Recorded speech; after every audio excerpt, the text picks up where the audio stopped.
Assalamualaikum warahmatullahi wabarakatuh. Jadi di sini saya akan menjelaskan sedikit tentang standar access list atau access control list. Nah, access control list sendiri adalah sebuah teknik yang digunakan untuk mengontrol akses ke jaringan atau informasi. Sedangkan fungsinya bisa dikatakan sebagai filtering sebuah paket yang melewati router. Jadi, router akan memfilter paket-paket mana saja yang dibolehkan atau dilarang melewati router. Ada dua jenis access list. Yang pertama, standar access list yang akan kita bahas.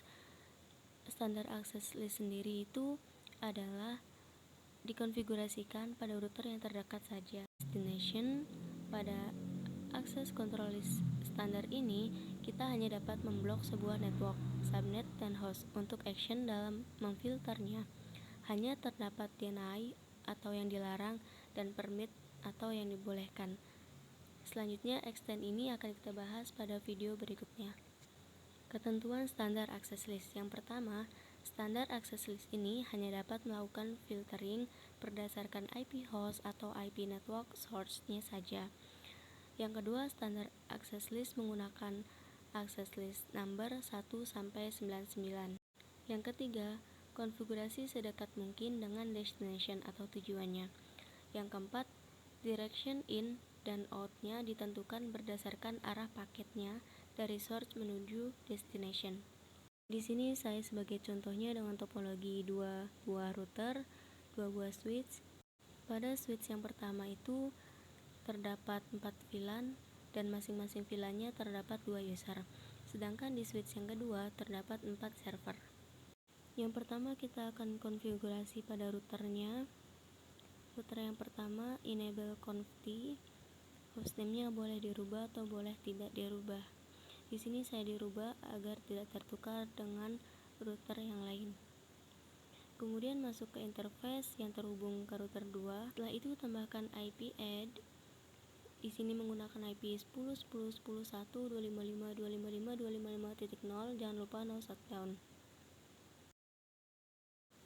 Kemudian kita akan konfigurasi pada router yang kedua. Enable conft, lalu hostname-nya dirubah menjadi R2 atau router 2. Lalu masuk ke interface yang terhubung ke router 1 dan masukkan IP address yang satu network dengan router 1. Jangan lupa untuk no shutdown.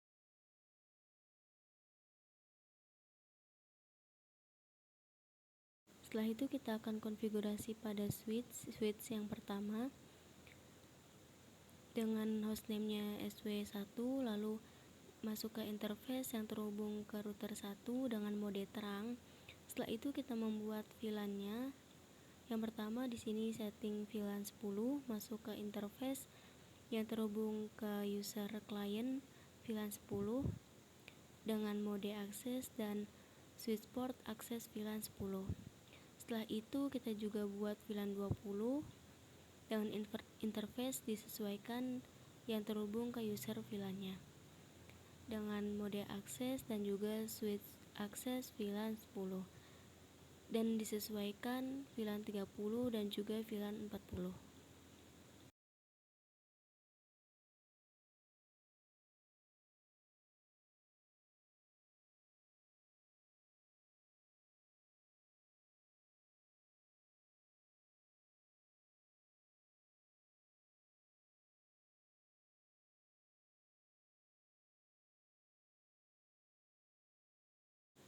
Selanjutnya kita akan setting pada router yang pertama.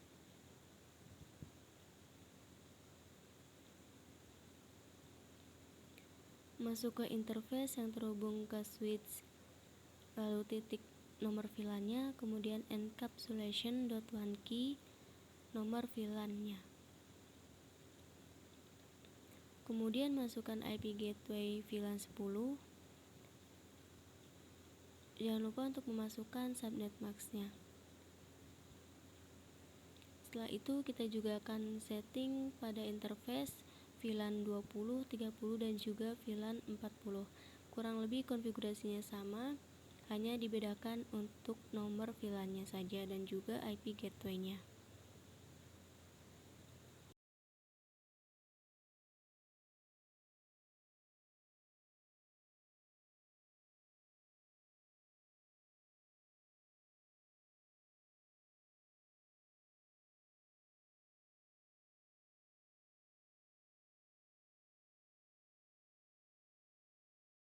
Setelah kita konfigurasi interface VLAN, selanjutnya setting IP DHCP pool pada setiap VLAN-nya untuk memberikan IP di setiap user VLAN-nya.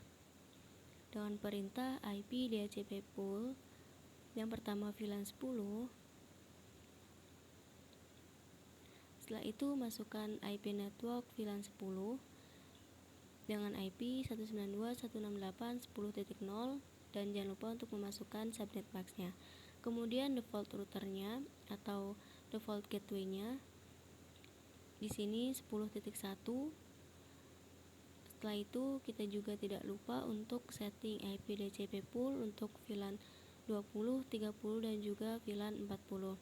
Hanya yang membedakan adalah IP network dan juga default routernya. Sesuaikan dengan IP yang sudah kita setting.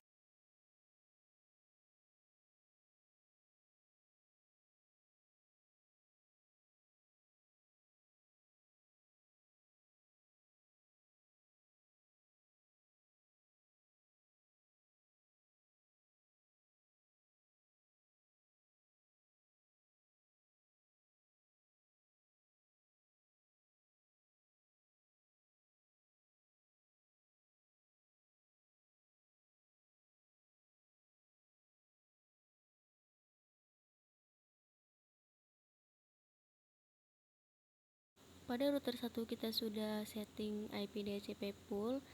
Selanjutnya kita akan mengecek atau memberikan IP pada setiap usernya, benar atau tidaknya, atau mendapatkan IP DHCP atau belum.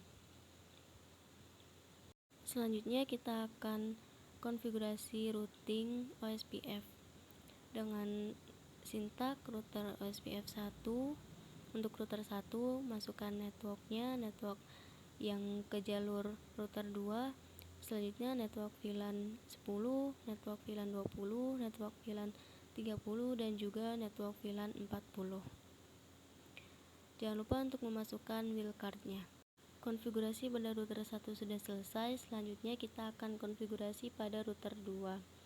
Enable conft, lalu setting routing untuk OSPF 2, masukkan network yang ke jalur router 1 dan juga yang ke jalur server.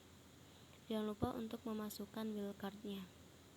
Setelah itu kita akan setting IP pada setiap servernya dan jangan lupa untuk memasukkan default gateway yang sudah kita setting sebelumnya.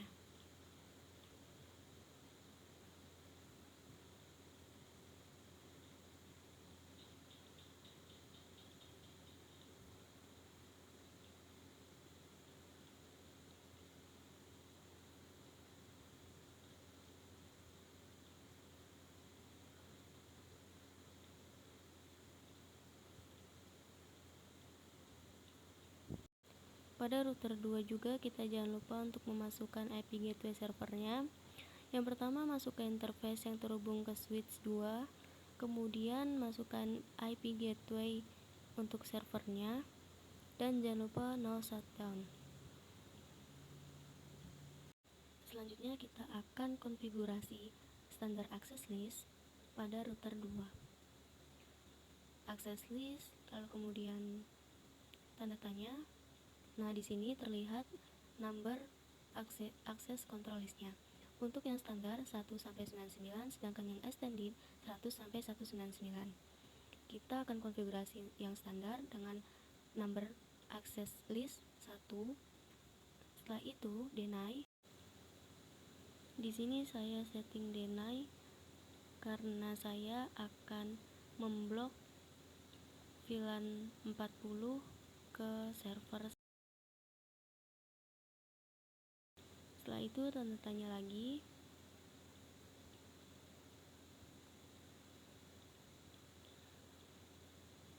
Lalu masukkan IP source-nya atau IP asalnya. Dan setelah itu masukkan wildcard-nya. Karena di sini saya menggunakan prefix 24, jadi wildcard-nya 000.255. Setelah itu access list 1. Permit ENI bertujuan untuk agar apabila terdapat klien lain yang terhubung tidak ikut terfilter. Lalu masuk ke interface yang terhubung pada switch, kemudian IP access group 1 out. Oke, sekarang kita uji coba atau ping dari VLAN ke server.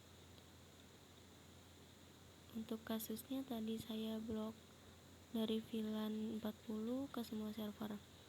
Jadi seharusnya VLAN 40 ini valid untuk connect ke server. Sedangkan VLAN yang lainnya successful ke semua server ketika di ping. Nah, ini sudah valid semua untuk VLAN 40. Mencoba ping ke server. Sekarang kita hapus sintak blok dari VLAN 40 ke server. Jadi VLAN 40-nya akan successful ke semua server ketika diuji coba. Sekian dari saya, kurangnya mohon maaf. Wassalamualaikum warahmatullahi wabarakatuh.